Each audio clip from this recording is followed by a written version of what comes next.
Olá pessoal, tudo bem? Meu nome é Ricardo Iog, eu sou membro da agência PUC-Rio de Inovação e agradecer aqui o Rafael, o Guga pelo convite. E a gente veio trazer um tema para vocês aqui hoje, que é a relação da governança ambidestra. Um termo muito novo, recente, mas que faz todo sentido a gente estar falando sobre essa governança ambidestra no meio desse contexto da era da transformação digital. Desde que começou essa tal revolução industrial, e a gente está vivendo a quarta revolução agora, esse processo é um processo altamente acelerado, que tem provocado muitas mudanças dentro dos nossos ambientes de trabalho, né? Isso começou com uma coisa chamada Lei de Moore, onde havia a previsão desse cofundador da Intel lá na década de 60, que os computadores iam dobrar o poder de processamento a cada ano, gerando essa curva exponencial. Muitos termos que a gente escuta de organizações exponenciais nasce dessa curva aqui, né? O fato é que ela permite a gente fazer coisas que a gente não conseguia fazer antes, ou reinventar, repensar paradigmas que nós temos dentro das organizações. Se você tem dúvida sobre isso, esse é um gráfico que mostra as empresas que eu chamo de meteoros digitais que entraram na vida da gente e o quanto tempo que essas empresas levaram para chegar na lista das 500 maiores empresas do mundo. Então, aqui são as 500 maiores da revista Fortune. Google demorou 8 anos. Facebook, um pouquinho mais de 4, 5 anos. E aí você vem por outras empresas como Tesla, Uber, WhatsApp, Snapchat, e talvez alguns de vocês não conheçam essa última, que é a Oculus.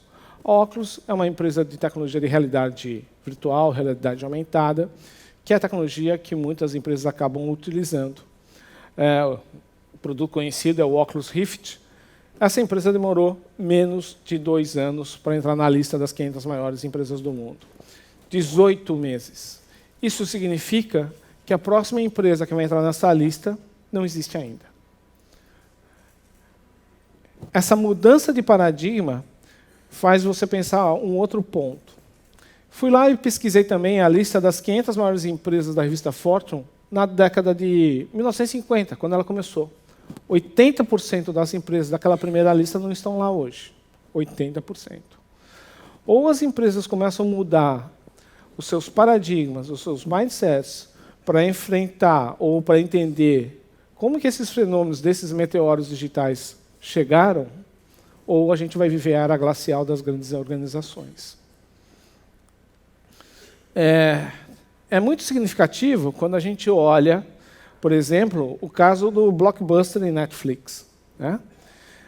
Blockbuster ela começa a reduzir o seu faturamento e ela acha que é apenas um movimento ruim, um momento ruim que está vivendo, e não consegue enxergar que uma outra videolocadora, interessante é isso, né, que uma Netflix não é uma startup, mas sim era uma pequena videolocadora, que começa a experimentar aquilo que era um embrião da transformação digital, lá atrás, lá em 2004, e ela começa a dar um grande salto quântico.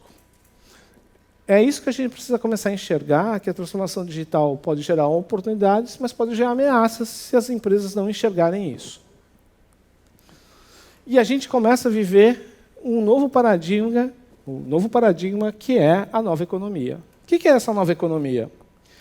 É uma nova economia baseada muito mais na colaboração, na confiança, na experiência diferenciada que você pode oferecer para os seus colaboradores e para os seus clientes, a possibilidade de personalização e customização através das tecnologias emergentes que a gente tem à disposição hoje, e trabalhar com uma questão de inovação aberta, buscar achar parceiros, organizações, universidades, startups que podem colaborar e alavancar a nossa transformação digital.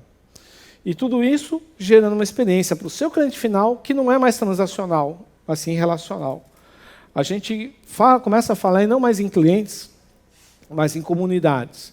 Uma organização cria comunidades. Uma empresa tradicional tem clientes. comunidade se identifica com você, tem empatia e te defende frente a outras concorrentes. Essa mudança de paradigma, de mindset, tem que tirar você da sua zona de conforto. Se você ficar na sua zona de conforto, com os modelos tradicionais que nos trouxeram até aqui, mas não vão levar para o futuro, certamente você será vítima dos meteoros digitais, você vai sentir a era glacial começar dentro da sua organização.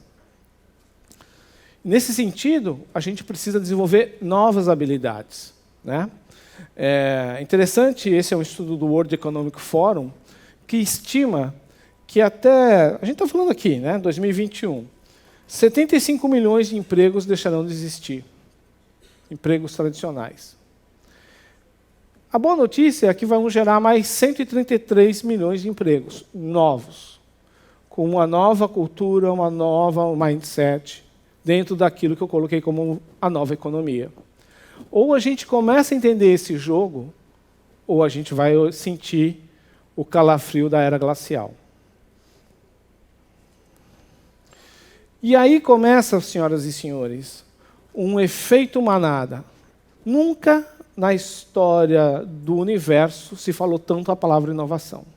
Todo mundo fala que inovar, precisa inovar. Só que, se você não pensar estrategicamente como inovar, você está fazendo um pequeno salto, um voo de galinha, como eu costumo dizer. E você não vai conseguir sobreviver nesse mundo da nova economia. E aí temos um desafio, principalmente aqui no Brasil, com relação àquilo que eu chamo dos innovation killers. O que são os innovation killers? São aquelas pessoas que querem manter o status quo. Não entendem que inovação é um processo estratégico. Ele tenta enxergar a inovação como algo, mais um produto, um serviço que a sua empresa, a organização vai contratar. E não é isso. Inovação se faz com parceiros, não se faz com fornecedores. E toda uma mudança de mindset é necessário. O impacto dessa imagem de Innovation Killers gera esse número que está aqui, 106681. O que é o 106681? O Brasil está entre as 10 maiores economias do mundo, é 66º em inovação, caímos 2 pontos, eram 64, agora somos 66, e o 81º em competitividade. É urgente na agenda das organizações brasileiras pensar em inovação, mas a gente precisa mudar o mindset dos innovation killers. Porque o innovation killer ele não consegue enxergar que a inovação é um projeto estratégico para a empresa. Ele tenta usar a tal da governança para colocar isso como um prestador de serviço. E o que acontece? Ele confunde projeto de inovação com processos de produção. Ele confunde que o projeto de inovação não faz parte do processo produtivo da empresa.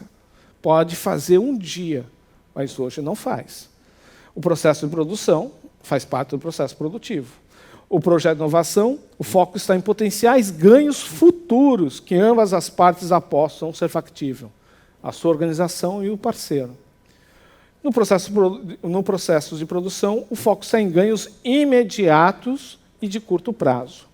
O projeto de inovação, o resultado é desejado, porém incerto. Existe risco. Inovação existe risco. E será atingido ao final do projeto. E poderá ser atingido. No processo de produção, o resultado é esperado e é preciso ser descrito no escopo inicial. Então, você tem um escopo com resultados esperados. O projeto de inovação, os riscos são compartilhados e os ganhos também. E no processo de produção, o risco é do fornecedor e os ganhos são meus. Típico efeito Smigel. Se alguém assistiu o filme My Precious. Então, a gente precisa desenvolver um mindset nas organizações para entender a separação do que é um projeto de inovação e o que é um processo de produção. Isso é o que vai gerar a tal da governança ambidestra. Eu vou buscar excelência operacional hoje, mas eu também vou começar a desenhar o futuro dessa organização. Porque, com certeza, o que ela vai fazer no futuro não necessariamente é o que ela faz hoje. Para isso, a gente tem ferramentas, e esse aqui é um framework de inovação, Mas o que eu quero chamar a atenção para vocês é que esse processo começa ali com um conselho de administração da empresa, tendo um Innovation Board, que são pessoas externas à organização que apoiam a alta gestão a pensar em inovação. Internamente, eu crio um comitê de inovação que, ligado à alta gestão, ao conselho de administração, que vai apoiar internamente a execução de qualquer um programa estratégico de inovação. Se eu não pensar dessa forma, eu vou começar a olhar, deixa eu voltar um slide aqui, se eu consigo, a pensar dessa forma que todo projeto é um processo de produção. E aí você começa a ter dificuldades, você começa a criar firewall para os projetos de inovação, que podem levar a empresa para o seu ponto futuro. Você está matando a empresa, você pode estar garantindo uma relativa segurança da organização hoje, mas você está matando o futuro da organização de alguma forma. E aí, a gente tem desafios. Um desafio é repensar modelos organizacionais, principalmente quando a gente fala em projetos de inovação. Se eu perguntar para vocês o que é isso aqui, todo mundo, claro, que identifica como um organograma de uma empresa, típica, não é isso? E se uma empresa ela tem o objetivo de atender clientes, comunidades, aonde está cliente aqui nesse organograma? Fato é que a gente adotou esse modelo organizacional quando começou as empresas se crescerem, e aí dentro da Revolução Industrial, um modelo que era um modelo militar, né, onde você tem uma estrutura militar. Naquele momento, a gente nos ajudou bastante, até hoje, só que começa a dar começa a dar indícios de saturação pelo fato que o propósito de uma organização hoje é atender clientes e comunidades. Isso aqui ainda é um modelo conceitual, mas é você pensar um modelo de inovação onde você coloca o cliente no centro. As áreas de maior relação com o cliente, desculpa, ali na parte de relação com ele, áreas de produto e serviços, áreas de infraestrutura, e o último anel sendo o C-Level e o Conselho de Administração. É isso que faz as empresas entenderem qual que é o propósito dela, e não atender, basicamente, a alta gestão, mas sim atender os seus clientes. E, por fim, um conselho que eu sempre dou é mate o seu modelo de negócio atual. Ou você mata o seu modelo, ou alguém vai matar. Então, é fundamental que você comece a pensar, a exercitar qual é o seu modelo futuro de negócio. Porque essa foto é típica, não é isso? Todo mundo aqui comprava CDs em lojas e hoje você não tem mais isso. Então, você tem que repensar e matar o seu modelo de negócio.